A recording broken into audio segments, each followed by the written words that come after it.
코로나 상황이 계속해서 악화되어서 회원 여러분들과 함께 대면으로 만나 뵙고 반갑게 인사도 나누고 또 식사도 나누면서 세미나를 해야 하는데, 오늘은 이렇게 부득이하게 줌으로 세미나를 하게 된 점을 양해해 주셔서 감사합니다. 어떻게 보면 또 우리 플랫폼이 코로나 덕으로 진화를 하고 있다라고 생각할 수 있지 않나 합니다. 그런 의미에서 우리 다 같이 한번 손을 좀 흔들어 주시면은, 네, 감사하겠습니다. 네, 반갑습니다. 네. 네. 줌 회의의 약간의 단점이라면 아까 조금 전에 같이 이렇게 소리를 조금 컨트롤하기가 어렵고요. 또 모든 회원님들을 한 화면으로 보기가 조금 어렵습니다. 그래서 제가 진행자로서 혹시 중간중간에 질문이나 이런 것이 있을 때 제가 모를 수가 있거든요. 그래서 혹시 질문이라든지 아니면 하실 말씀이 있으신 경우에는 말씀을 해 주시면은, 그때 제가 혹시 순서가 조정이 필요하면 그렇게 조정을 하도록 하겠습니다. 또 아까 좀 전에 그런 경우가 있었는데요. 혹시 지금 로그인을 1개 이상의 디바이스로 하고 계신 분이 있으신 경우에는 또 하울링이 생길 수가 있습니다. 그러니까 혹시 한 개 이상으로 하고 계신 분이 있으시면 1개만 켜 주시면 감사하겠습니다. 그럼 우선 오늘도 현병철 위원장님의 공지사항을 듣고 강연을 시작하도록 하겠습니다. 위원장님, 그 마이크를 좀 켜주시면 되겠습니다. 네, 감사합니다. 네, 여러분 반갑습니다. 코로나로 인해서 우리가 처음으로 이제 영상으로 회의를 하게 됐는데, 이 시간을 절약하기 위해서 제 인사 말씀은 엊그저께 카톡으로 드린 인사로 대신하도록 하겠습니다. 회의를 진행해 주시죠. 감사합니다. 네, 감사합니다.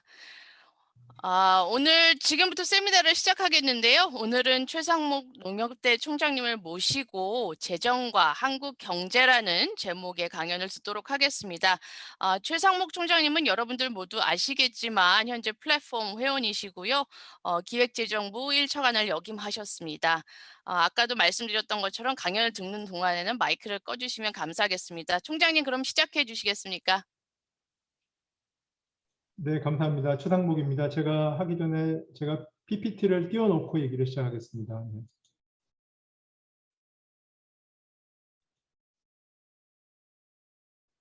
네, 지금 자 PPT가 보이시죠?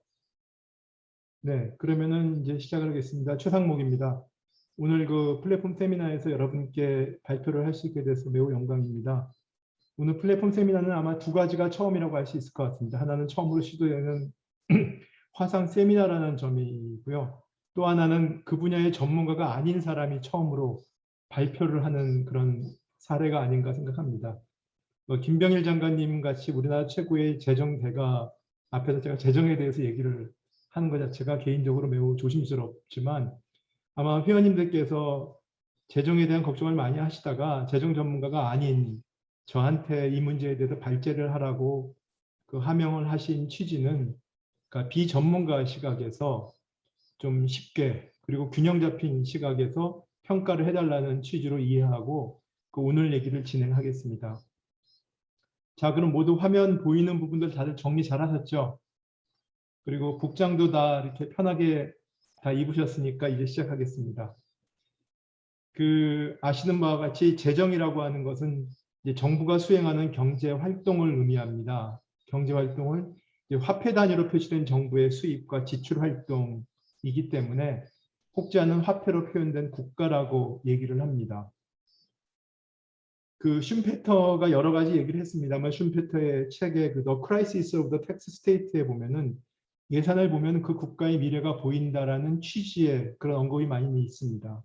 그래서 어떤 국가에 대해서 알려면 여러 가지 오도되는 그런 많은 주장이나 거품을 걷어내고 예산을 봐야지만 가장 정확하게 볼 수가 있고 그 국가의 운명을 예측할 수 있다라는 그런 뜻입니다.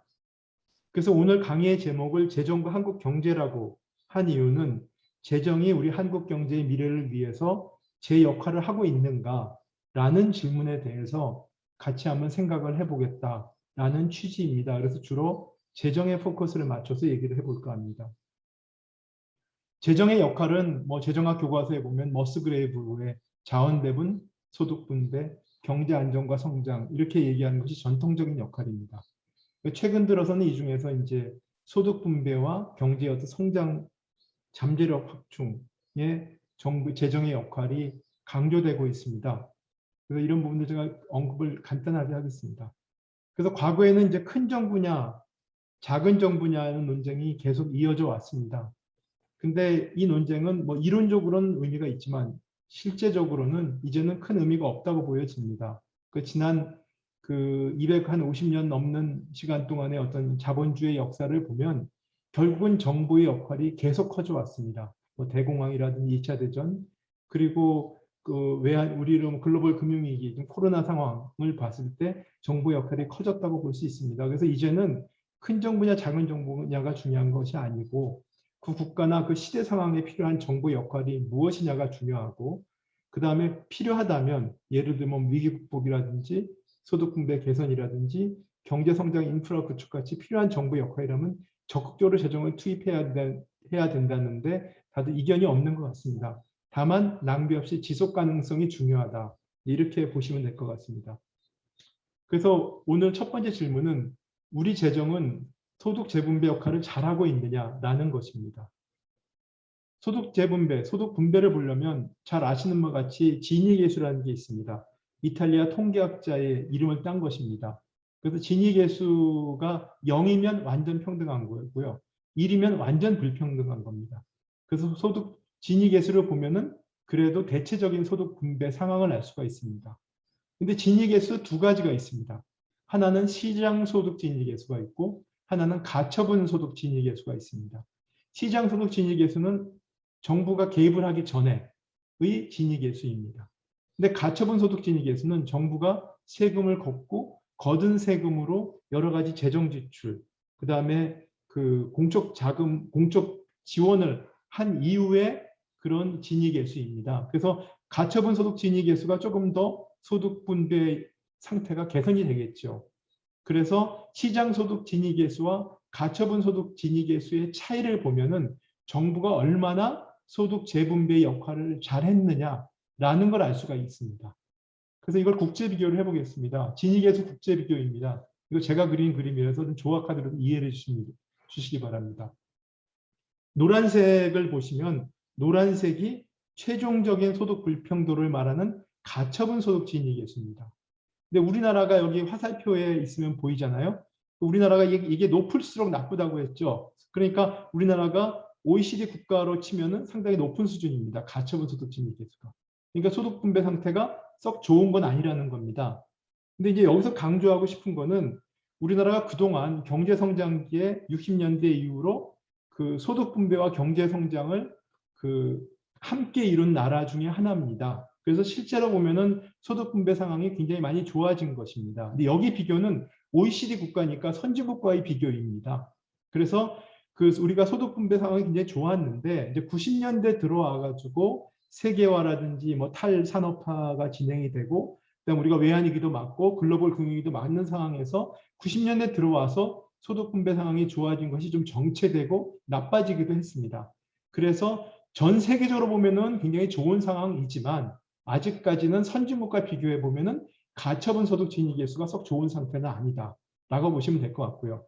그다음 붉은 색깔은 시장 지니계수입니다. 시장 소득. 근데 우리나라가 상대적으로 좋지요. 이거는 그 이유는 우리가 이제 아시겠습니다. 우리나라는 아직까지 고령화가 많이 진행이 안 됐고 그 다음에 아직도 부모를 봉양하고 자식들이 뭐 이런 것들이 사적인 이전 소득이 많고 그다음에 복지제도가 아주 성숙되지 못했기 때문에 시장 지니계수는 상대적으로 좋습니다. 그렇지만 결과적으로는 소득 불평등이 높다고 볼 수 있습니다.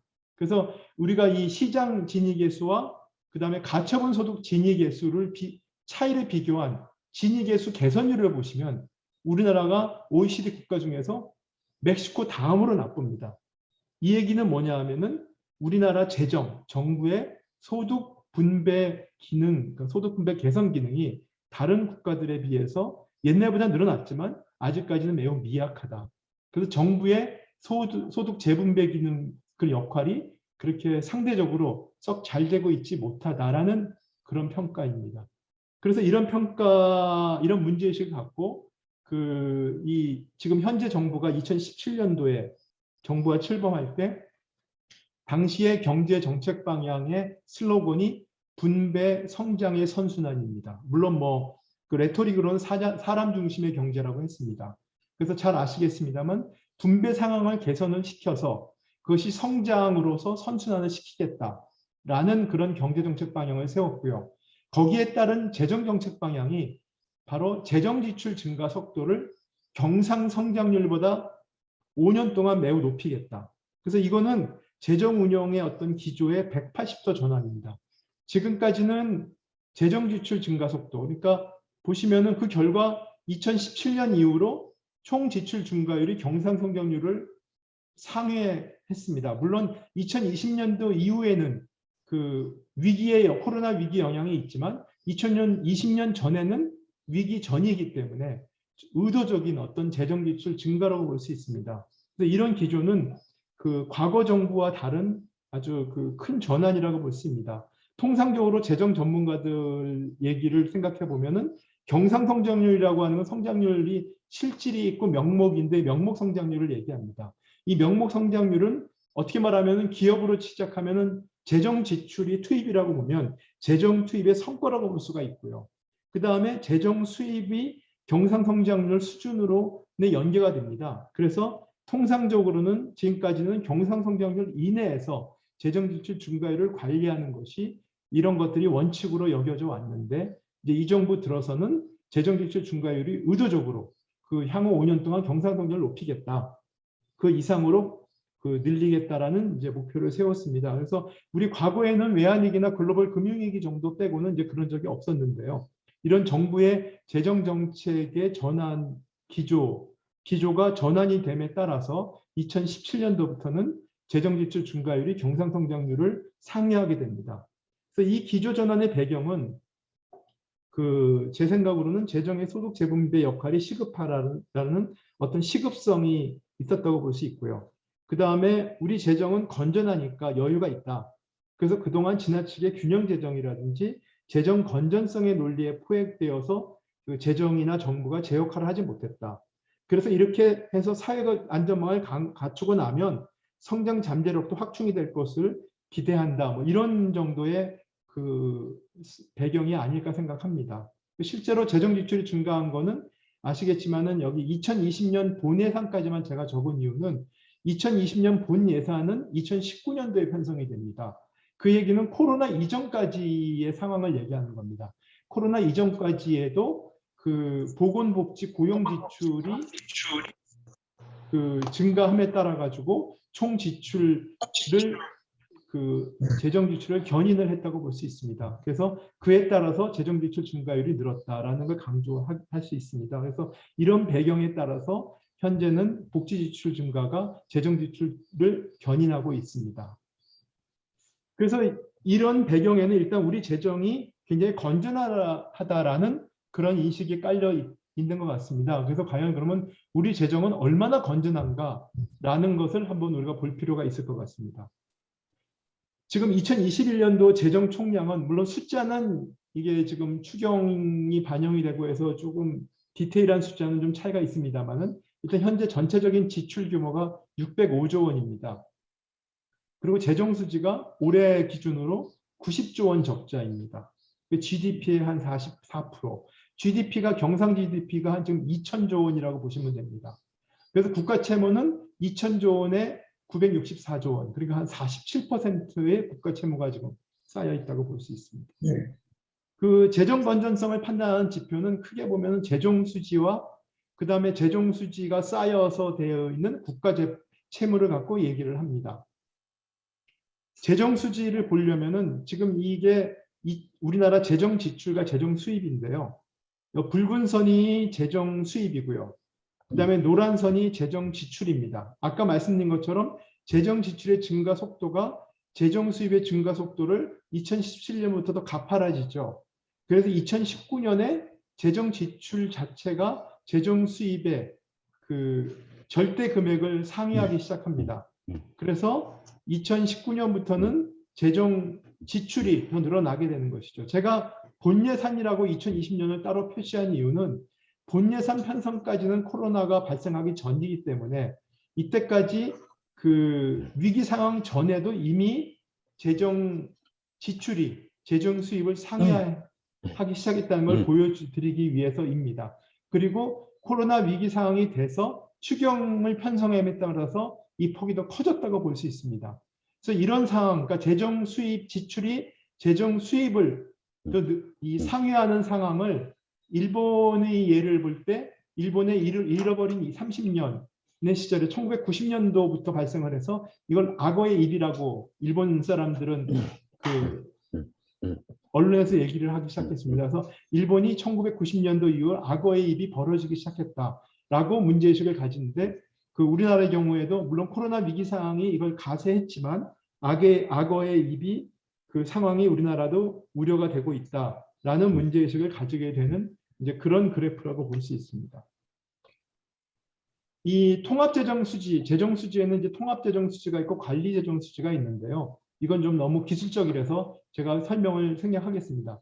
이 통합재정수지라는 것이 우리가 과거에는 계속 흑자였습니다. 왜냐하면은 우리가 국민연금이라든지 이렇게 그 사회 보장성 기금으로 흑자로 쌓여 있기 때문에 통합재정수지가 흑자였는데 지금 재정지출의 증가 속도가 늘다 보니까 그리고 재정지출이 재정 수입을 상회하다 보니까 2019년도 이후부터 통합재정수지가 적자로 전환이 됐고 적자 폭이 지금 확대가 되었습니다.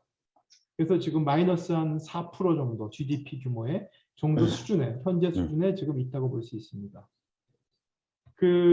그런데 이제 이 재정수지를 우리가 통합재정수지의 규모로 놓고 보면 GDP 대비 비율로 보면은 우리가 마이너스 4%인데 굉장히 큰 규모입니다만은 그 코로나 위기 상황 때문이기도 합니다만 OECD 평균으로 봤을 때 OECD 평균은 굉장히 높습니다. 더 현재는. 그래서 이거에 대해서 국제 비교를 해보면 아직까지 우리나라 재정 수준은 그렇게 큰 규모는 아니다. 2020년 수준은 이렇게 볼 수는 있습니다. 그렇지만 이제 중기적인 재정 수지 정상화 노력을 비교해 보면 여기 보면 이제 일본이나 호주나 독일을 보시면 아시겠지만은 단기적으로 이렇게 올라간 것들은 우리보다 높게 올라갔죠. 저 재정 수지 적자가. 그런데 계획이지만 다른 나라들은 이 부분들을 이제 더 이제 정상화시키려는 노력들을 하고 있는데 우리나라의 중기 재정 계획을 보면은 아까 이 그림에서 평평하잖아요. 그 우리나라의 재정 수지 정상화 노력은 지금 좀 미흡하다라고 평가를 받습니다. 왜냐하면 이제 그 균형 재정 목표가 매년 균형 재정 목표는 바람직하지 않다고 다들 어느 나라 생각을 하고 있습니다. 근데 이제 선진국들도 이 재정 건전성을 매년 단위로 보는 것이 아니고 경기 순환 주기 내에서 균형을 목표로 하고 있습니다. 그래서 재정 수지가 아까 말씀드린 뭐 통합 재정 수지, 관리 재정 수지도 있고요.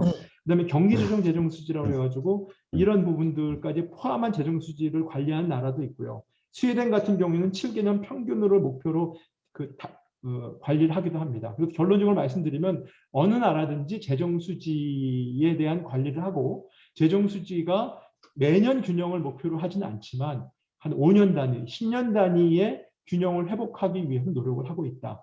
근데 그런 재정 수지의 정상화 노력에 비추어 볼 때 우리나라 현재의 재정 수지의 그 상황이라든지 우리의 중기 재정 계획은 거기에 비교해 볼 때는 좀 미흡한 측면이 있다라고 볼 수가 있습니다.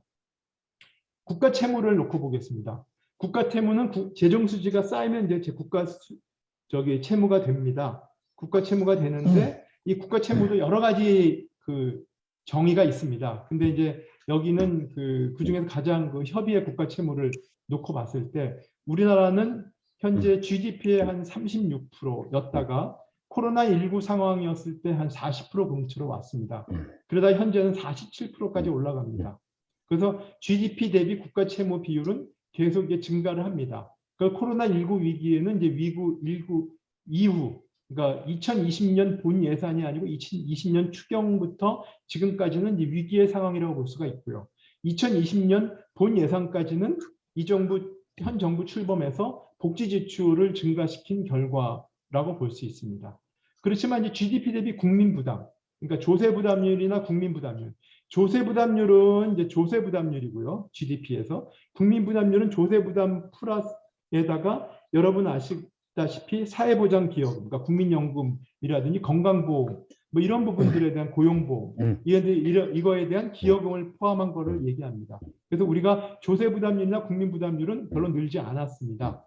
그러다 보니까 이제 국가 채무가 GDP 대비 늘고 있습니다. 물론 이제 위기 상황이기 때문에 위기 영향 때문에 크게 늘어 보입니다. 근데 이걸 좀 더 자세히 보면은 그 2020년 본예산 직전까지 보면은 코로나 위기 이전에 국가 채무의 그 절대액은 145조 원 늘었습니다.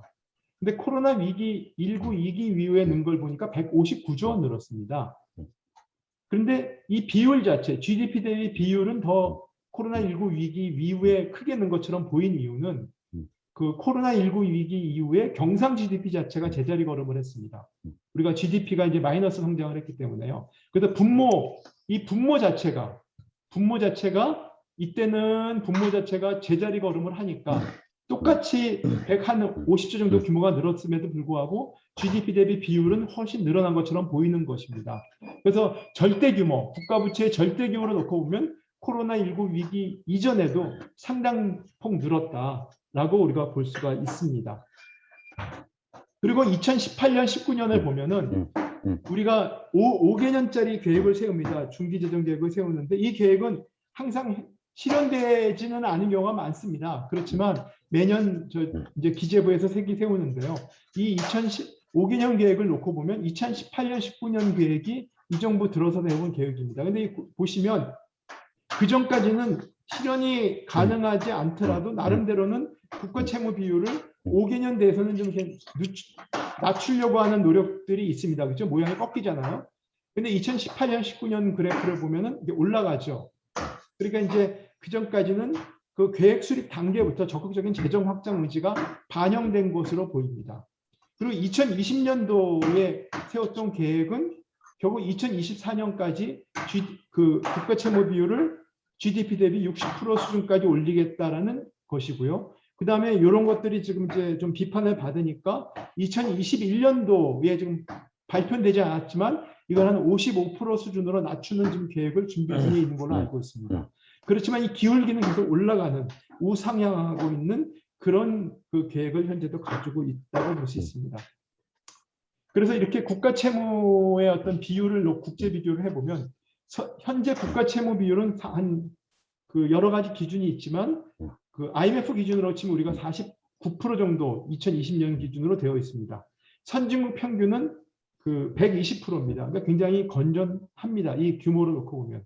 그렇지만 국가 채무의 증가 속도, 그러니까 IMF에서 생각하는 그 증가 속도가 2020년 대비 26년도가 어떻게 되느냐. 근데 선진국은 이대로 정체가 되지만 우리나라의 경우에는 이 21%, 한 60, 이게 한 70% 가까이 올라갈 거다. 그래서 선진국 중에서는 증가 속도로 보면 2위다. 그래서 국가 채무 비율 증가 속도는 매우 빠르다라고 볼 수가 있고요. 그다음 국민 부담은 조세 부담률은 OECD 평균, 국민 부담도 OECD 평균보다 매우 낮은 수준으로 볼 수 있습니다. 그래서 이렇게 저희가 이제 재정 수지랑 국가 채무를 봤습니다. 이렇게 보면은 아직 그 위험한 수준이다라고 보기는 어렵지만 지속 가능성은 매우 떨어진다라고 볼 수 있습니다. 그 재정 건전성을 평가하는 것은 두 가지 기준으로 볼 수 있을 것 같습니다. 하나는 위험하냐, 그러니까 채권자 입장에서 우리나라에 돈을 꾸어준 채권자 입장에서 봤을 때 우리나라의 상환 능력에 문제가 생기느냐, 그 부도가 날 위험이 있느냐라고 보는 것이죠. 이런 채무 상환 능력에 대해서 기준으로 봤을 때는 우리나라는 그 정도 상황은 아니다. 그리고 그 채무 상환 능력에 대한 기준이 뭐 40%냐 60%냐 여러 가지 논쟁이 많이 있습니다. 이 논쟁의 근거는 그 이론적인 근거는 별로 없습니다. 다만 그 선진국의 기준으로 봤을 때 선진국은 60%가 좋았다, 뭐 90%가 괜찮았다. 그런데 우리나라 같은 경우에는 여러 가지 그 우리나라는 외환위기 위험도 있고 가계부채가 크고 통일비용 등이 있기 때문에 그거보단 버퍼가 있어야 된다. 그래서 우리나라는 그보다 작은 40%가 필요하다, 60%가 필요하다, 뭐 이런 주장을 하는 것뿐입니다.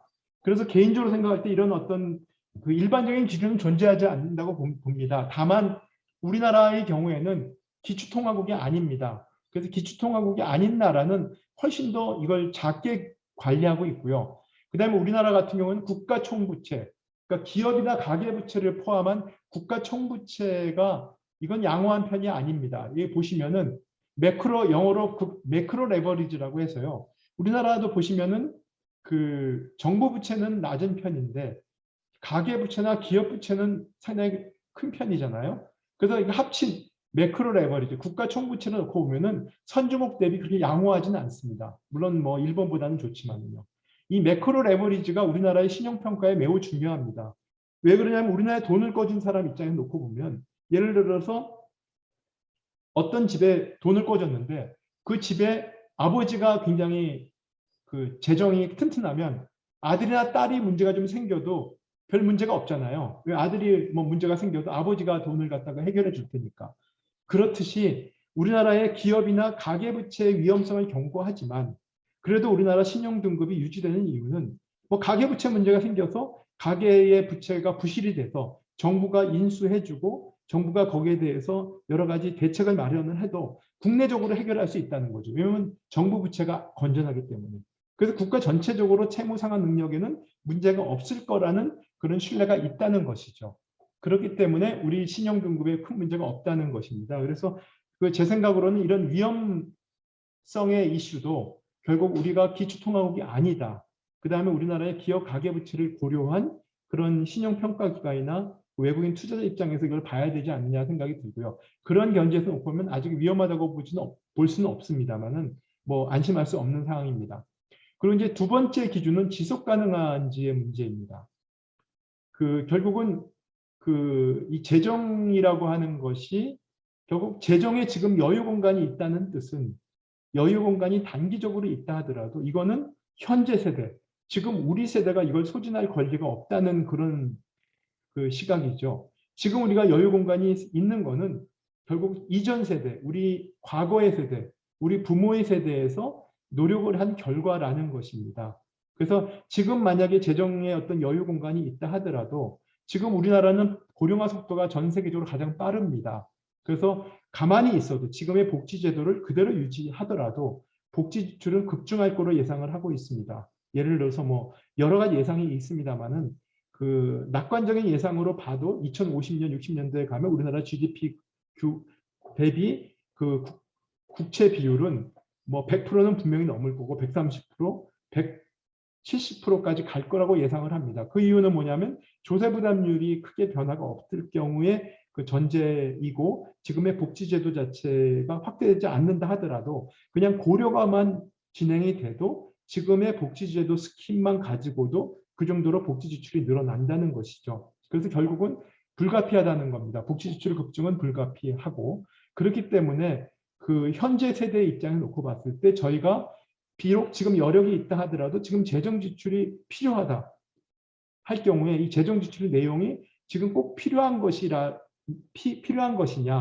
우리의 미래를 위해서 필요한 것이냐라는 걸 점검을 해봐야 되고 필요한 지출이라 하더라도 그 재원 조달 방안 측면에서 이게 현재 세대나 미래 세대 중에 누가 부담하는 게 적정한지, 그 다음에 이게 연금이나 보험의 수입자가 부담하는 게 맞는 것인지 아니면 일반적인 증세, 일반적인 납세자가 부담하는 것이 맞는지라는 거에 대한 세심한 논의와 고려가 전제되어져야 된다라는 측면입니다.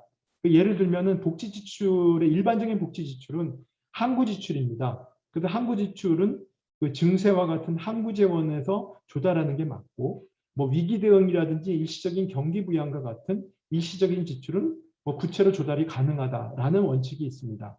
그리고 당해 세대의 혜택이 집중되는 지출은 당해 세대가 부담한 증세가 맞고 미래 세대까지 혜택을 줄 수 있는 지출은 그 부채로 조달할 수도 있다. 이런 얘기이시죠. 그다음 연금이나 사회보험 지출 소요는 연금이나 보험의 수익자가 부담하는 것이 맞고 모든 국민들의 혜택이 돌아가는 지출은 증세로 조달하는 것이 바람직하다라는 이제 그런 원칙들이 있습니다.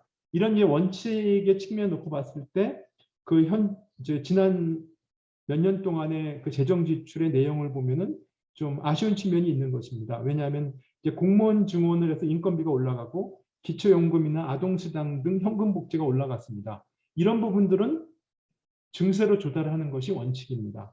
그리고 건강보험이나 고용보험에 대한 재정 지원이 확대됐는데 이런 부분들도 사실은 보험료 인상이라든지 사회보험의 개혁 노력이 전제가 되고 나서 그 다음에 일반 증세로 이런 것들이 지원하는 것이 맞다고 볼 수 있습니다. 그래서 이렇게 미래 세대를 위해서 잘 관리하고 있느냐라는 측면에서 지금 현재 우리의 재정의 지속 가능성을 봤을 때는 이 지속 가능성은 매우 떨어지고 있다라고 볼 수 있습니다. 그래서 현재 그동안 정부의 소득 재분배 역할은 매우 미흡했고 이러한 문제인식에 따라서 현 정부가 들어서 복지 지출은 적절히 확대했습니다.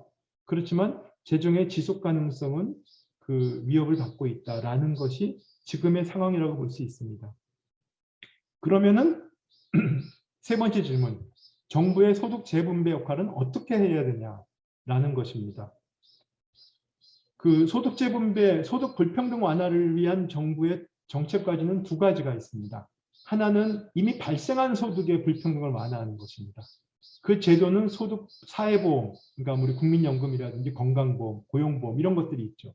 그다음에 사회수당, 일반 어떤 특정 계층에 모두 주고 있는 것입니다. 예를 들면 뭐 기초연금이나 아동수당 같은 거 볼 수 있습니다.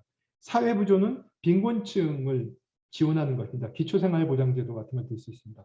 사회 서비스는 뭐 고용이나 교육, 주거, 의료, 돌봄, 생활 서비스를 얘기합니다. 뭐 이런 것들이 필요한데 지금 현재 정부에서 이제 주안점을 주는 거는 이런 사회보험이나 사회 서비스에 대한 전반적인 개혁보다는 아무래도 사회수당이나 사회부조, 그러니까 현금급여 확대에 중점을 두고 있다는 것이고요. 그 다음에 더 중요한 거는 사실은 소득 불평등이나 사회적 이동성 축소의 어떤 구조적 원인을 해결하기 위한 노력입니다. 그래서 이 해결하기 위한 노력에는 재정 지출 확대도 필요하고 제도 정비나 인프라 구축이 필요하다고 보여집니다. 아시겠습니다만 우리의 소득 불평등이나 사회적 이동성이 계층 간 이동성이 축소되는 것은 결국은 소득 자체보다도 소득 창출 역량과 기회의 격차라든지 세대 간 이동성의 저하가 지적되고 있습니다. 이런 구조적 원인이 지적되고 있고 그래서 뭐 이론적으로는 뭐 가정 환경에 구애되지 않고 질 좋은 교육에 접근이 얼마나 가능하고 거기에서 쌓은 인적 자원이 향후 노동시장에서 좋은 일자리를 이어주는 구조를 회복하는 것이라고 볼 수 있죠. 그래서 결국은 양질의 교육 기회라든지 양질의 일자리 확충, 또 여기에 따른 능력과 노력에 따른 정당한 보상, 그다음에 대규모 규제 완화의 어떤 신규 기업 촉진, 뭐 이런 여러 가지 어떤 구조적인 원인이 복합적으로 해소가 돼야 되는 노력이 필요합니다. 그래서 정부의 역할은 이 두 가지, 그러니까 이미 발생한 소득 불평등 완화와 그다음에 이 구조적 원인 해소를 같이 노력을 해야 되는 것인데 현재의 어떤 논의는 이 후자에 대한 논의는 크게 되지 못하고 전자 중에서도 현금성 어떤 급여의 지급 부분이 확충이 크게 부각이 되고 있다는 것이 좀 아쉬운 측면이 있는 것이죠. 아까 말씀드린 것처럼 현재 우리나라의 GDP 대비 복지 지출과 국민 부담률의 관계의 그래프입니다. 여기 자세히 보시면 한국이 한 저부담 저복지 국가에 있습니다. 현재는 여기서 이 GDP 대비 복지 지출은 한 12%고요. 국민 부담률은 한 27% 됩니다. 근데 저희가 복지 제도가 그대로 가만히 있어도 우리나라는 요 노란석을 통해 가지고 2050년대 60년대 가면은 고부담 보호국가로 이동을 할 수밖에 없는 상황입니다. 고령화가 급하게 진행되기 때문에 그래서 결국은 복지 지출 확대가 불가피합니다. 그런데 이 복지 지출 확대가 불가피하기 때문에 우리는 미리 이런 복지 지출 확대가 지속 가능한 방식으로 갈 수 있도록 어떻게 말하면 시스템을 갖출 필요가 있습니다. 복지 지출 확대가 지속 가능하려면은 다음 세 가지가 필요하다고 생각합니다. 하나는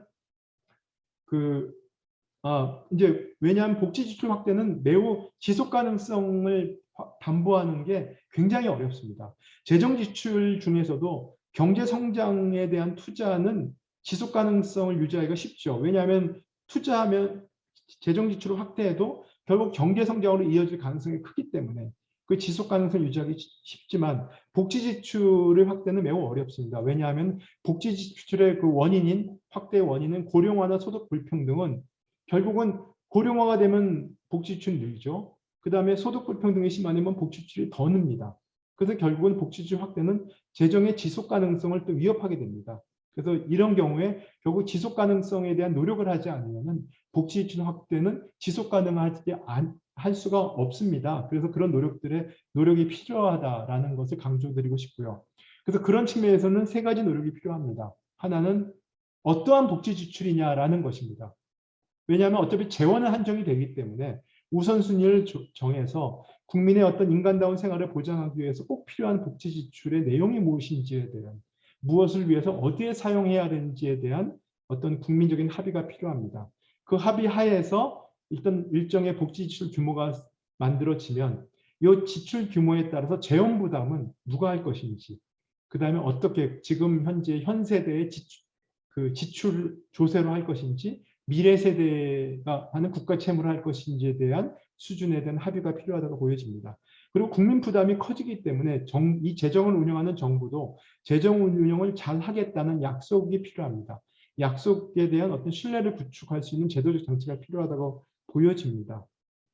그래서 아까 말씀드린 것처럼 이런 재정 복지 지출의 어떤 스킴 자체를 현 세대와 미래 세대 간의 부담을 적정화하고 연금보험도 여기에 적절한 어떤 개혁이 필요하다고 하는 생각이 들고요.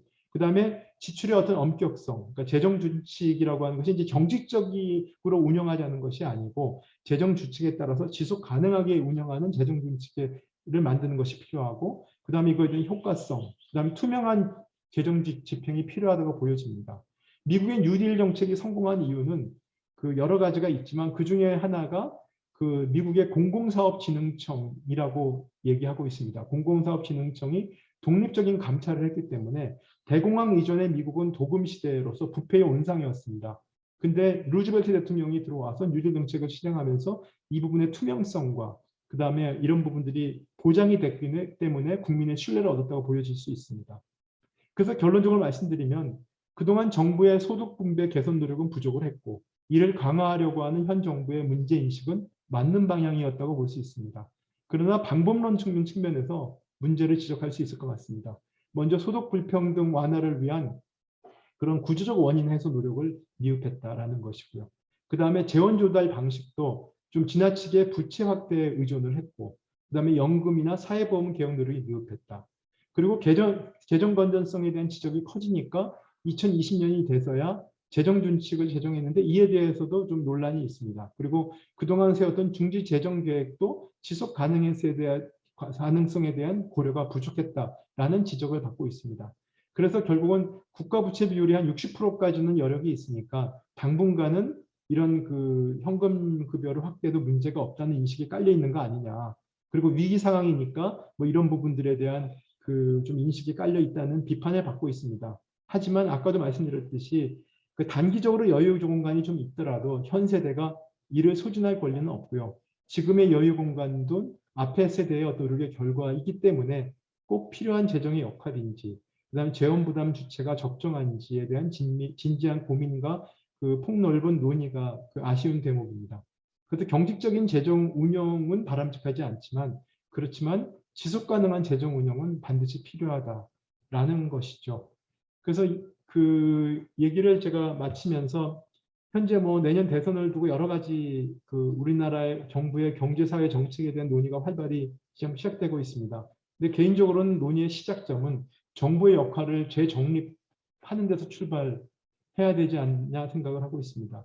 마침 뭐 엊그제 그 인터넷에 논란이, SNS에 논란이 되는 건 뭐 국민의 삶을 정부가 어디까지 책임을 져야 하는데냐에 대해서 지금 논쟁이 되고 있습니다. 그렇지만 모든 분야에서 정부가 해야 할 일을 다시 정의하고 하지 말아야 할 일을 분명히 할 필요가 있습니다. 해야 할 일을 잘하는 것도 중요하지만 하지 말아야 할 일을 적극적으로 하지 않는 것이 어쩌면 더 중요할지도 모릅니다. 그래서 그 우리 플랫폼에 계신 여러분들 전문가분들, 그다음에 여러 그 어떤 그 오피니언 리더 분들께서는 이런 부분들 우리가 앞으로 우리 정부가 꼭 해야 될 일은 무엇이고 꼭 하지 말아야 할 일이 무엇인지에 대해서 좀 구체적인 건설적인 그런 논의가 필요하다라는 생각이 듭니다. 그래서 그런 측면에서 오늘 재정에 대해서 몇 말씀 드려봤습니다. 제 얘기는 여기서 마치겠고요. 혹시 질문이 있으면 간단하게 질문을 받겠습니다.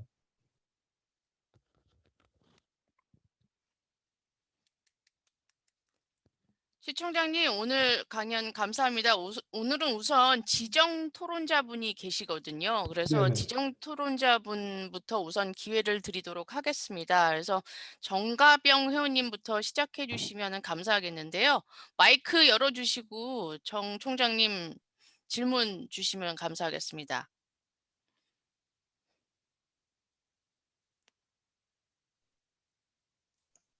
들리시나요? 네, 네, 잘 들립니다. 들립니다. 네네. 네. 네, 제가 지정 토론자가 됐는데 우리 최 총장님이 재정 전문가가 아니라고 하니까 저도 재정 전문가는 아닌데 우리 경제학자들이 보는 일반적인 생각들을 말씀드리려고 합니다. 경제하면은 다 어렵다고 생각하고 실제로 이해하기가 어려운데 오늘 최 총장님이 재정에 관한 거를 아주 쉽게 많은 자료를 가지고 설명을 잘 해주신 것 같습니다. 저도 일반적으로 메인스트림에 있는 경제학자와 마찬가지로 오늘 총장님 말씀하신 내용에 큰 이견도 없고 코멘트도 없습니다.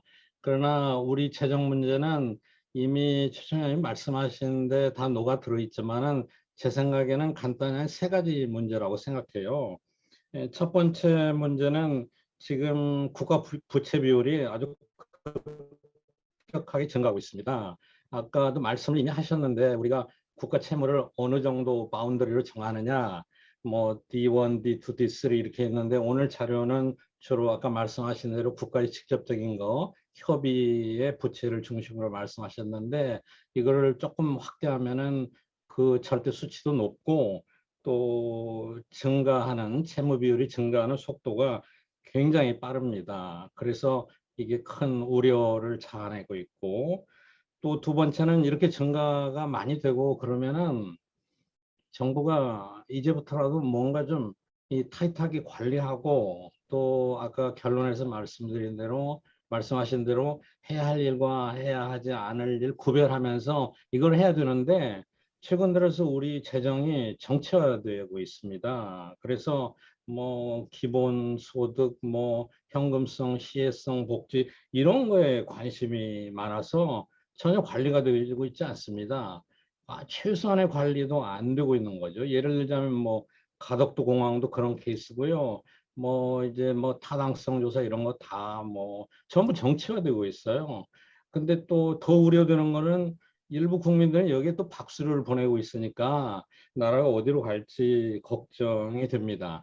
최근에 한 3주쯤 지났나요? 우연히 바이든이 그 미국의 국가 재난금을 풀면서 기자회견한 게 중계되는 걸 봤었어요. 그런데 너무나 대조적이라서 저 참 인상적이었는데요. 뭐라고 설명하느냐면은 글자 그대로 이렇게 얘기했습니다.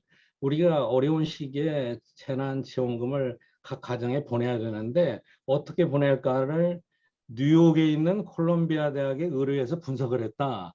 그랬더니 거기서 나온 결론이 그래도 현 시점에서는 가정에 어린애들이 있는 사람을 중심으로 지원하는 게 가장 효과가 좋다. 그래서 어린애 나이별로 얼마 해가지고 구별해서 2주일 내에 지급을 하겠다. 그런데 어린애들 가정에 지원하는 이유는 세 가지가 있다. 우선 어린애들을 위한 지출이 경제학에서 말하는 한계 소비 성향, 그러니까 정부 재정 지출의 소득표가 제일 크다. 두 번째, 어린애들이 미래 우리 큰 자산인데 이 지금 소득 수준에 따라서 어린애들의 교육 격차가 굉장히 심해지고 있어서 정부가 이거를 조금이라도 지원하려고 한다. 그 다음에 세 번째는 이 경기 상황이 앞으로 어떻게 될지 모르지만은 현재로서는 이것이 국가가 해야 될 최소한의 일이라고 해서 지원하는 거다. 아까 최 총장님 말씀하신 거 연관이 많이 있습니다. 이 세 가지를 바이든이 직접 나와서 한참 설명을 해요. 근데 마지막에 어떤 얘기를 하냐면요. 2주일 내에 돈을 못 받은 사람은 그 웹사이트를 얘기하는 거예요. 뭐 children 뭐 어떤 닷컴에 들어가서 확인해보고 그렇지 않으면 메일 보내다 이런 얘기를 하더라고요. 뭐 간단한 사례에 불과하겠지만은 우리는 이 지출에 대한 전문적인 분석이 없고요. 전문가들이 전부 소외되어 있고 그냥 뿌리는 데만 정신이 없는 것 같아서 더 걱정이 됩니다. 그 다음에 세 번째는 또 인구 구조의 노령화가 굉장히 심각하죠. 그래서 우리가 2025년이 되면은 65세 이상의 인구가 20% 이상이 되는 초고령 국가가 됩니다. 25년이면 4년밖에 안 남았거든요. 그러면 이제 생산 가능 활동 인구, 경제 활동 인구는 줄어들고 노령화가 노인 인구가 급격히 증가하니까 아까 말씀하신 복지 수요나 이런 거 굉장히 늘어나거든요. 그런데 그럼에도 불구하고 이거에 대한 배려가 없고 또 이렇게 되면은 정말로 재정의 중요성이 더 크게 부각될 건데 우리가 또 출산율이 낮아서 올해 지금 합계 출산율이 0.7인가 그럴 거예요. 그게 이 세계 그 인구기금 거기에 196개국 중에서 최하위거든요. 그러니까 미래에 우리 잠재적인 성장 기반을 볼 때는 크게 위축돼 가고 있는데 여기에 이제 재정까지 지속적으로 급속하게 부실화되고 있고 여기에 또 우리가 기축통화국이 아니고 또 민간의 부채 비율이 엄청나게 높아지고 있기 때문에 제가 얼마 전에 유튜브 하면서 그랬어요. 우리 저기 30대, 40대 보면 불쌍하다. 이걸 어떻게 감당할지 모르겠다. 그런 얘기를 했는데 오늘 저기 우리 최청현님이 이 어렵고 많은 내용들을 잘 요약해 주셔서 대단히 감사하고요. 또 우리 플랫폼의 이 오피니언 리더들께서 우리 사회 이런 인식을 많이 더 확대시켜야 되지 않을까 이렇게 생각합니다. 감사합니다. 네, 뭐 이거는 저기 더 좋은 말씀 안 해주셨기 때문에 제가 답변을 할 상황은 아닌 것 같고요. 그 우리 총장님 말씀대로 이게 필요한 것 같은데 이제 우리가 이렇게 총론해낸다 얘기를 생각을 하지만 결국은 이 모든 것들이 스스로 부담을 져야 되는 부분입니다. 그러니까 증세는 세금을 내야 되는 것이고, 그다음에 연금이나 사회보험 개혁을 하면 제가 수급자로서 수익자로서 제가 부담이 더 많이 해야 되는 것입니다. 그런 부분들이 어떻게 말하면 좀 고통스러운 얘기고, 그다음에 좀 누구나 하기 싫은 그런 일인데 그런 부분들이 사실 정부가 해야 되는, 내지는 적어도 정치권에서 해야 되는 일들이기 때문에 그런 부분들에 대한 그 노력이나 그런 과정을 피하지 말고 사회적인 합의를 이루는 그런 것들이 결국은 우리 국가의 어떤 성숙도나 이런 걸 좌우하지 않을까 생각을 합니다. 네.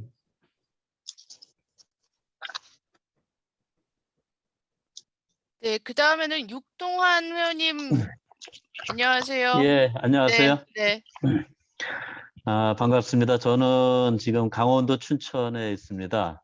유일하게 지금 지역에서 아마 여기 참여하고 있는 게 저라고 생각하고 있고요.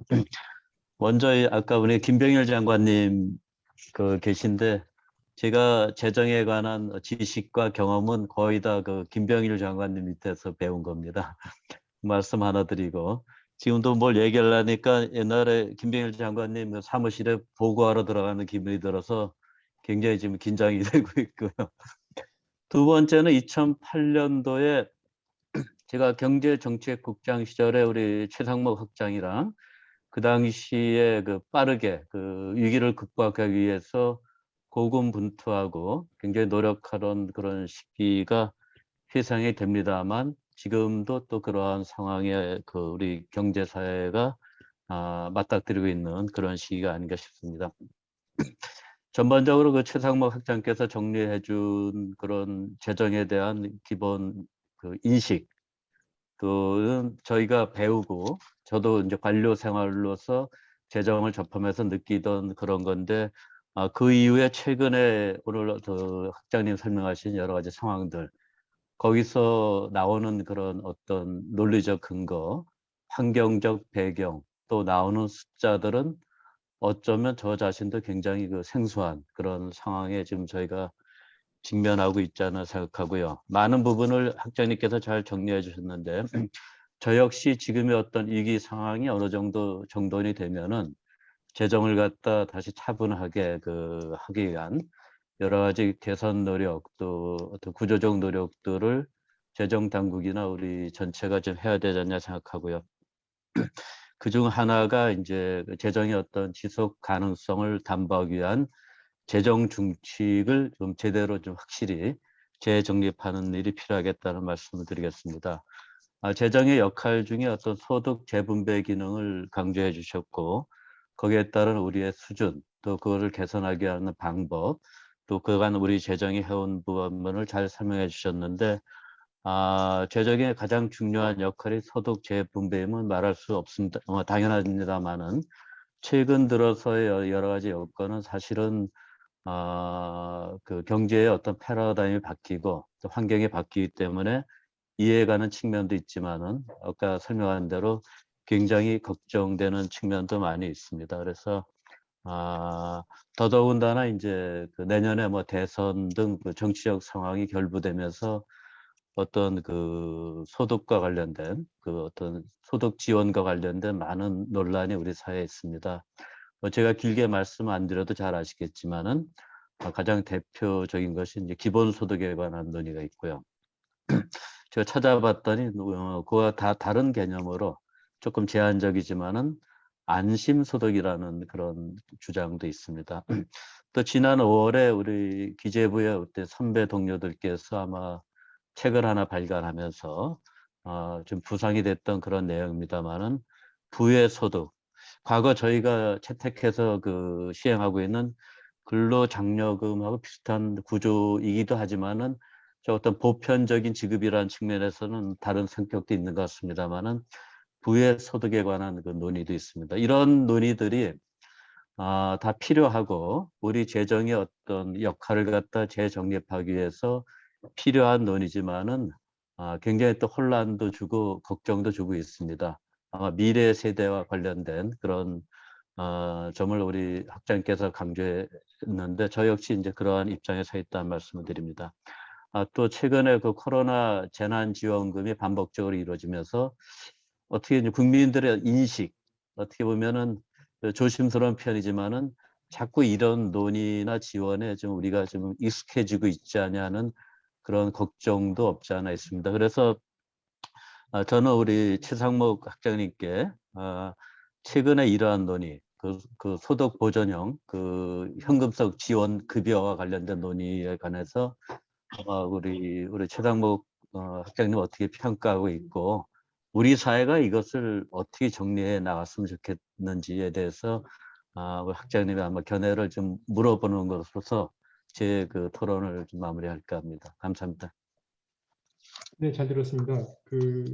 먼저 우리 유 원장님 말씀하시는 거에 답변하기 전에 한 가지 강조드리고 싶은 거는 아까 제가 서두에 말씀드린 것처럼 정부의 역할은 머스그레브 얘기를 하면은 자원 배분하고 소득 분배, 그다음에 경제 안정과 성장 이 세 가지가 있습니다. 그래서 오늘은 소득 재분배, 소득 분배가 요즘 이슈가 되기 때문에 이 부분에 포커스를 맞춰서 말씀을 드린 거고요. 또 더 중요한 것이 있는 게 4차 산업혁명이라든지 그다음에 최근에 여러 가지 그 사회 구조 변화에 따른 자원 배분과 그다음에 경제 성장의 어떤 우리 잠재력의 측면에서 정부의 역할, 물론 뭐 재정이 다 해야 되는 건 아닙니다만 그런 부분들에 대한 역할도 사실 중요합니다. 근데 그런 부분들은 또 중요하기 때문에 중요하지만 오늘은 그게 중요성이 떨어져서 그런 것이 아니고 그 소득 분배 얘기에 포커스를 맞춰서 오늘 거기에 얘기를 드렸다라는 걸 강조드리고 싶고요. 두 번째 우리 유 원장님 말씀하신 관련된 거는 아까 정가병 총장님도 말씀을 하셨지만 지금 기본소득 논의는 사실은 그 사회안전망 중에서 아까 말씀드린 뭐 구조적 변화, 구조적인 문제를 해결하는 이슈라든지 그다음에 사회안전망 중에서 뭐 사회보험이나 사회서비스의 얘기가 아니고 그중에 현금급여제도에 대한 논의에 불과합니다. 그러니까 이 부분의 논의는 어떻게 말하면 우리의 어떤 복지나 사회안전망 을 갖추는 거에 대한 전체 논의가 아니고 아주 일부다. 그래서 기본소득을 우리가 뭐 도입을 하더라도 만약에 도입할 수 있다. 기본소득이 됐든 뭐 불기소득이 됐든 무엇이가 됐든 간에 이걸 바꾼다고 해서 우리의 사회안전망의 시스템 자체를 크게 전부를 바꾸는 것은 아니다라는 것을 강조하고 싶습니다. 그게 하나고요.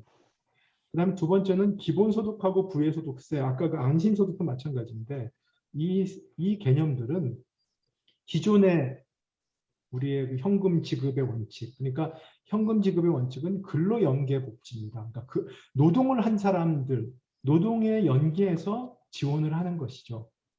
이제 그러다 보니까 이제 그런 것들이 여러 가지 그 노동시장의 변화, 탈산업화의 문제, 그다음에 행정적인 문제 이런 것들 때문에 기술적으로 사각지대가 많고 또 여기서 소외된 사람들이 많아진다는 문제의식과 조금 더 철학적으로는 그 인간한테는 어떤 기본소득을 받을 권리가 있다. 뭐라든 여러 가지 이유로 해서 기본소득이나 부의소득세 이런 것들이 이제 주장이 되는 것입니다. 그래서 결국은 그 기본소득하고 부의소득세나 안심소득은 뭐 보편성이냐 선별성이냐 그러니까 모든 사람에 주느냐 아니면 필요하거나 어느 정도 수준의 이상의 소득이 되는 사람한테 지급하느냐의 차이는 있지만 근로 여부와 관계없이 일정 수준의 소득을 보장한다는 점에서는 공통점이 있습니다. 그래서 기본소득을 도입을 하든 안심소득을 도입하든 부의소득을 도입하든 기존의 우리의 근로연계복지 원칙을 크게 수정하는 방향입니다. 그리고 또 이걸 도입을 하게 되면 현재 제도 중에서 뭐 근로장려세제라든지 사회부조, 사회수당, 그러니까 뭐 노인의 기초연금이라든지 아동수당이라든지 그 외에 그 기초생보자 제도라든지 하는 것들의 제도와 통합이 불가피합니다. 그리고 일정 부분은 통합이 불가피하기 때문에 이해관계자의 설득과 공감대 형성이 매우 중요합니다. 그래서 이런 것들은 굉장히 큰 작업입니다, 생각보다. 그렇지만 이제 여기에 제가 강조하고 싶은 것은 어떠한 복지제도든 간에 이 복지제도를 도입하자고 주장하는 사람들은 구체적인 어떤 시행 방안과 그다음 실현 가능한 재원조달 방안을 함께 고민해서 이 완결된 정책 패키지를 제안해야 되는 것입니다. 한마디로 말씀드리면 재료와 가격 표시가 확실한 메뉴판을 국민들한테 제시를 해야 된다는 것이죠. 그냥 가격 표시도 별로 안 돼 있고 재료도 확실치 않은 메뉴판을 제안을 해서 한 달에 50만 원씩 주겠다, 한 달에 10만 원씩 주겠다라고 하는 거는 어떻게 말하면 그거는 완결된 패키지가 아니잖아요. 그러니까 그건 가격 표시가 안 돼 있는 거예요. 근데 왜냐면 가격은 국민이 내야 되는 건데 가격 표시가 없고 재료 표시가 부실한 그런 메뉴판이라고 볼 수 있습니다.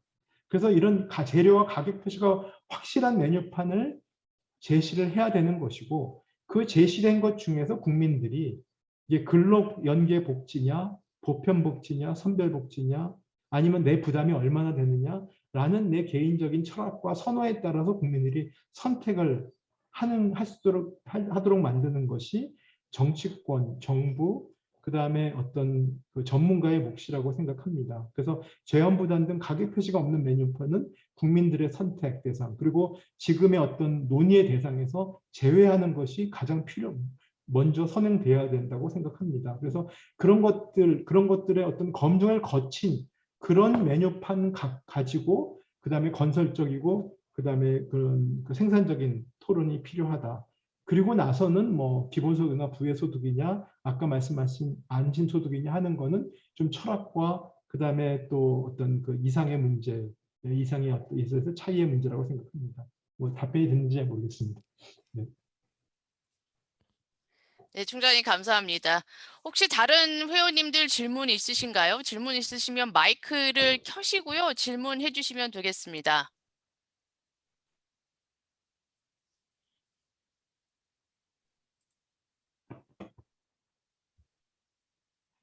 마이크는 이 화면에 밑에 왼쪽 하단에 있습니다.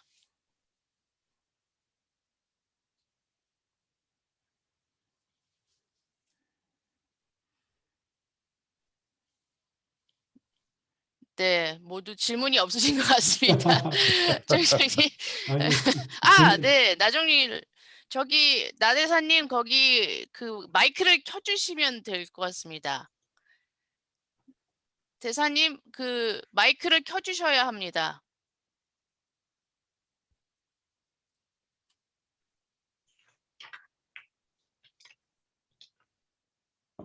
네, 됐습니다. 네. 됐습니까? 예. 네, 네, 들립니다. 저기 뭐 경제 문외한 사실은 경제에 전혀 그 마음을 안 쓰고 있다가 그 돌보던 집사람이 지금 타계한 후에 혼자서 고전하고 있습니다. 가게 재정은커녕 가게 매니지도 지금 고전을 하고 있는데 갑자기 이제 몇 차원 뛰어넘는 질문을 해야 하는데 그냥 그 일반 국민 경제에 전혀 소양이 없는 그 국민들 의문 같은데 전에 한 70년대 서구 나라에서 그 소득 주도 성장이라는 그런 학설이 나오고 그 주장 같은 게 나온 기억이 있어요.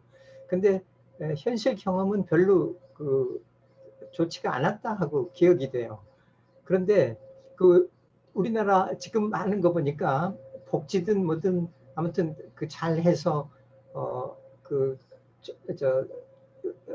재정 건전성 같은 거 또 그 재정 건전성을 회복하려는 노력 같은 걸 잘 고려해서 해야 한다. 참 좋은 그 강연을 들었는데 소득 주도 성장이라는 건 뭡니까? 그러면 돈을 풀어서 소득을 막 올려주면 경제도 좋아진다는 얘기 아니에요? 간단하게 얘기하면. 그래서 아니 그냥 우리 같은 문외한들이 생각하기는 그런 생각인데 그럴듯하기도 하고 아닌 것 같기도 하고 또 제일 나쁜 경우는 베네수엘라나 그리스 같은 나라 생각도 나고 그래서 엉터리 질문인 줄 알지만 조금 명확하게 설명을 해주셨으면 참 감사하겠습니다. 예, 뭐 아마 저보다는 우리 정가병 총장님이 이 부분은 더 요즘 유튜브도 활발하게 하시니까 저보다 훨씬 더 잘 아실 거라고 생각합니다. 제가 뭐 답변이 부족하면 보완 설명해 주시면 될 것 같고요. 그러니까 소득주도 성장이라고 하는 것은 뭐 여러 가지 비판을 받습니다만 원래는 그런 취지로 전 이해를 하고 있습니다. 그러니까 원래 시작은 이제 임금주도 성장에서 뭐 얘기가 됐다고 얘기를 합니다. 그래서 그 개인의 소득을 보존을 해주면 그 소득이 이제 구매력이 되니까 이제 구매력에 따라서 이제 소비나 투자가 될 수 있다 뭐 이런 취지로 보여지는데 이제 이것을 비판하는 사람들은 소득이라는 게 결과다. 그러니까 소득이 있으려면은 이제 어차피 소득은 뭐 일자리가 생기고 그다음에 경제가 성장한 어떤 결과물이기 때문에 소득을 올리려면은 결국 일자리를 만들고 성장을 해야 되는 것이고 예를 들어서 이런 부분들을 뭐 재정에서 소득을 보존해 준다든지 그다음에 법으로 소득을 이게 어떤 하한을 정해 준다든지 하는 걸로는 부족하다. 이제 이런 얘기를 하는 것입니다. 근데 제가 개인적으로 이해하기로는 그거는 이제 어떻게 말하면은 뭐 말꼬리를 잡는 서로 논쟁일 수도 있을 것 같아요. 근데 제 개인적인 생각은 이걸 좋은 의도로 생각을 해보면 적어도 과거에 정부의 경제 정책이나 이런 것들이 너무 성장 중심이었다. 근데 성장 중심이니까 성장률이 뭐 5%, 7% 나도 결국 그게 분배는 소득으로 되잖아요. 소득으로 되는 것들이 나한테는 소득이 별로 안 올라가니까 내 체감이 별로 되지 않지 않았느냐. 그러니까 결국은 국민들의 소득을 올리는 그런 성장 전략, 그런 경제 정책을 피겠다라는 문제 인식이었던 것 같아요.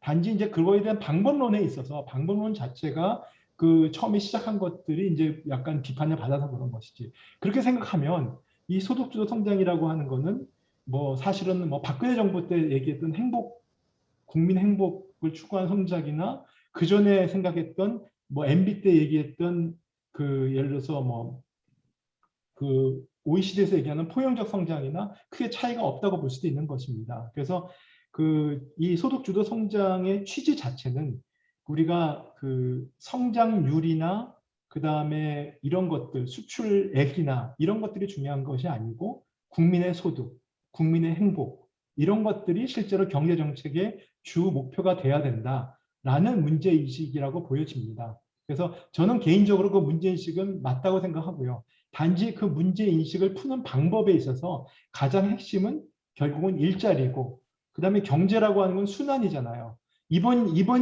올해의 소득은 다음 내년도에 수요가 될 수가 있는 것이고요. 내년에 어떤 수요는 또 공급이 될 수가 있는 거고 수요 공급은 돌고 도는 것이거든요. 그래서 그런 어떤 경제 순환 과정에 대한 명확한 인식 하에서의 어떤 정책 수립과 또 그런 것들이 필요하지 않나. 그래서 지금 이 정부에서 소득주도 성장을 내세웠는데 거기에 대한 거의 비판은 제가 생각하기에는 그 목적보다도 거기에 나오는 방법이나 거기에 어떤 구체적인 정책 수단의 어떤 균형성이 떨어진 거에서 온 문제가 생기지 않을까. 그리고 그런 어떤 성장이라고 하는 것이 아까 말씀드린 것처럼 우리가 헬스클럽에 가는데 헬스클럽에 헬스 기구를 좋은 걸 바꾸고 저 좋은 약을 복용한다고 해서 이제 근육이 생기는 것이 아니잖아요. 가서 운동을 하고 땀을 흘려야 되지 않습니까? 근데 운동을 하고 땀을 흘리는 어떤 구조조정, 우리의 어떤 그런 불필요한 부분에 있어서의 어떤 그런 구조조정이 필요한데 그 불필요한 부분에 비효율적인 부분의 구조조정은 말은 멋있지만 개인 차원에서 나한테는 실직, 나한테는 나의 어떤 재원 부담에 대한 고통, 이런 걸로 나한테는 개인한테 다가옵니다. 그 다가오는 걸 전체를 위해서 희생을 해야 되고 전체 큰 그 목표를 위해서 어느 정도의 고통을 분담을 해야 되는 것이거든요. 그런 것들에 대한 설득 또 그런 것들에 대한 것이에 대해서 좀 더 큰 좋은 결과가 내년도 후년도에 돌아올 수 있다라는 어떤 패키지적인 접근들 또 그런 것들에 대한 설득 이런 것들이 필요하지 않을까 뭐 이런 생각을 해봅니다. 뭐 답변이 좀 정확했는지 모르겠습니다. 우리 정 총장님 보완 설명하실 게 있으면 해주시죠.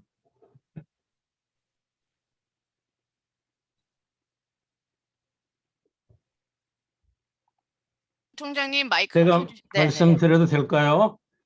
다른 분들 제가 오늘 너무 말을 많이 하는 것 같은데. 근데 소득주도 성장은 우리 최 총장님께서 아주 부드럽게 완화해서 설명을 잘 해주셨는데 대부분의 이렇게 메인스트림에 있는 경제학자들이 보기에는 그건 이론적으로 말이 안 되는 거를 무리하게 추진한 거죠. 성장과 소득의 관계를 보면은 일종의 소득이라는 건 성장의 결과죠. 성장의 결과인데 소득을 먼저 주어서 성장을 유도한다. 그거는 이제 그럼 소득이 어디서 나오느냐 문제가 되거든요. 성장이 없이는 소득이 나올 수 없죠. 그러면서 이제 정부가 추진한 첫 번째 정책이 최저임금을 인상하는 거였거든요. 그런데 경제학 교과서 몇 페이지만 넘기면 나옵니다. 최저임금을 올리면은 실업이 늘어나거든요. 근데 소득주도 성장의 목표 계층이 제일 큰 타격을 받는 거죠. 그나마 또 우리가 지금 도입하고 있는 최저임금 정책은 모든 산업에, 모든 지역에, 모든 부문에 동시에 적용하는 거예요.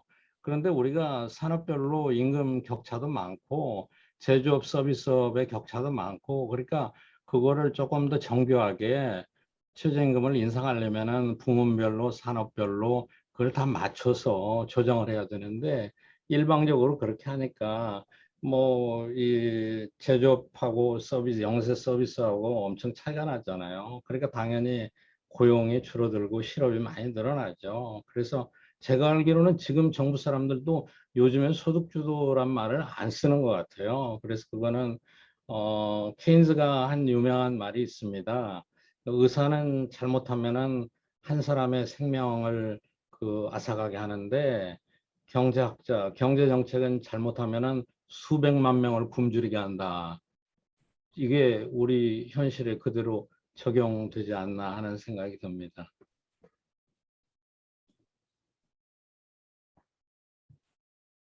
네, 감사합니다. 네, 김병일 장관님 마이크 켜주셔야 합니다. 마이크.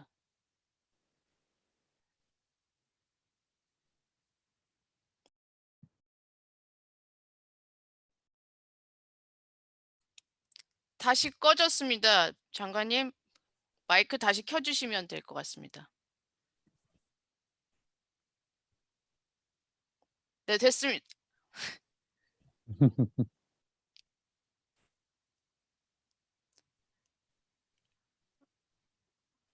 마이크가 꺼져 있습니다, 장관님. 마이크가 계속 꺼져 있네. 어?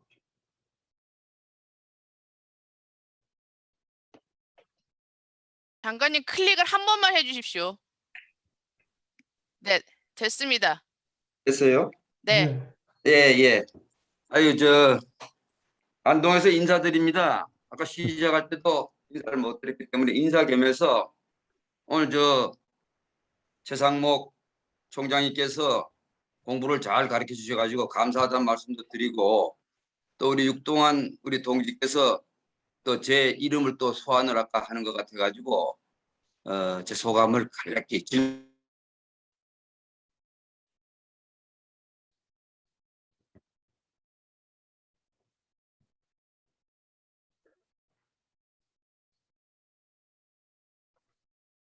상황이 안 좋네, 상황이.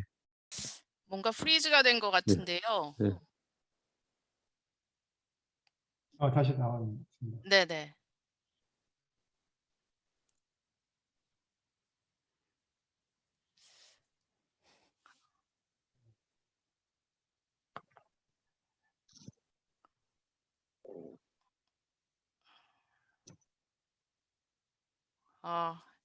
뭔가 접촉 상황이 커넥션이 안 좋은 것 같습니다.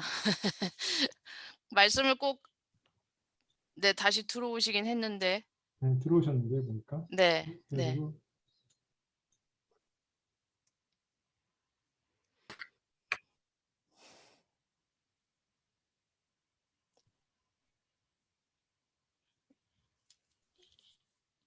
이게 이렇게 와이파이로 연결을 하면은 가끔 이렇게 조금 이런 상황들이 있는 것 같아요. 네.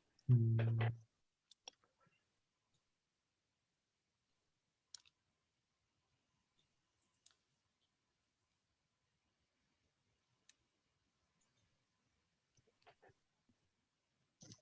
김병일 장관님 혹시 계속 말씀 네.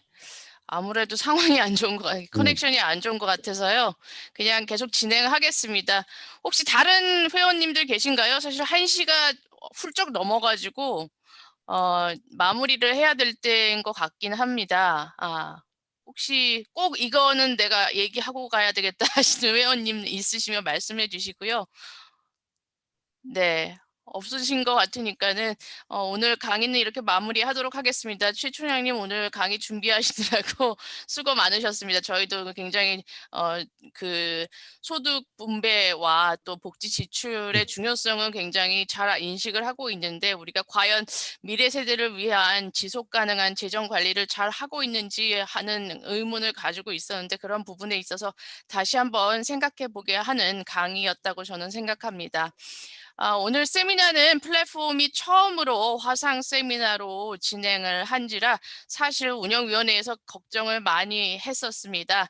그런데 역시 34분의 회원님들이 참여해 주셨네요. 정말 감사드립니다. 12시에 항상 세미나를 했었기 때문에 동일 시간에 그냥 강행을 조금 했는데요. 점심시간이라서 조금 걱정을 했던 것이 사실이긴 합니다. 한 분 한 분 제가 점심 식사를 계신 장소로 배달을 해드렸으면 좋겠는데 그런 마음은 굴뚝 같았다라는 점만 잘 알아주시면 감사하겠습니다. 어느덧 8월도 중순이라서요. 저는 학교에서 개강 준비를 하고 있는데요.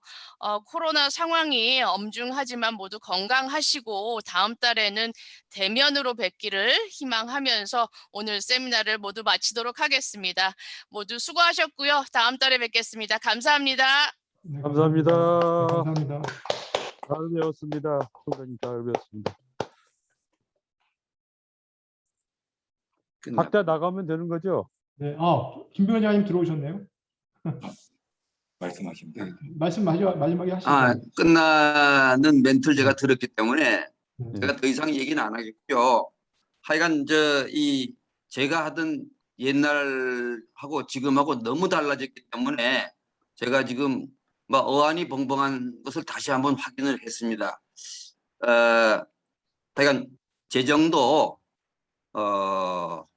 누군가가 책임을 져야 되는데 저희 일할 때는 저희들이 책임을 져야 된다고 생각을 하고 올해 건전 재정을 편성하지 못하면 내년 후년에도 흑자 재정을 만들어서 건전 재정으로 바로 복귀시켜야 된다 하는 생각을 가지고 그가 누구든지 간에 뛰어다니면서 설득을 하고 했던 그런 것이 생각나는 옛날에 비해서 지금 너무나 달라졌다는 생각이 듭니다. 그런 노력의 끄트머리에 IMF를 저희가 만나가지고 그때는 저희가 그동안에 했던 재정 편성의 사고에서 아주 확 털어 나와서 경제를 일으키는데 모든 역량을 집중했고 또 그때 냈던 그 부채를 우리가 2, 3년 만에 그 DJ 정부 때입니다마는 상환을 하려고 했던 것이 재정을 하던 마지막 그때 기억으로 남아 있습니다. 오늘 너무나 달라진 여건 하에서 여러분들이 다 이렇게 걱정을 하시는데 우리 재정하는 후배들은 얼마나 더 힘들까 하는 생각을 하게 됩니다. 아무튼 이건 뭐 마지막으로 제가 이런 말을 한번 하고 싶네요. 우리 최상목 같은 분이 다시 정부에 들어가 가지고 다시 정치권과 치열하게 고민하면서 같이 한번 나라 걱정을 하는 그런 시절이 왔으면 하는 개인적인 희망도 해봅니다.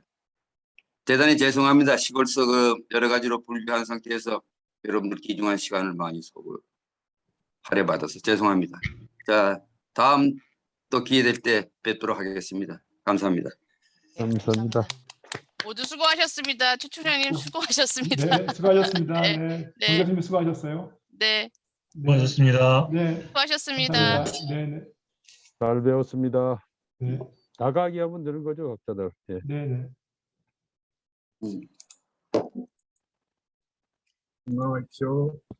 자, 그러면 저 종료하겠습니다. 감사합니다. 네. 네, 네. 예.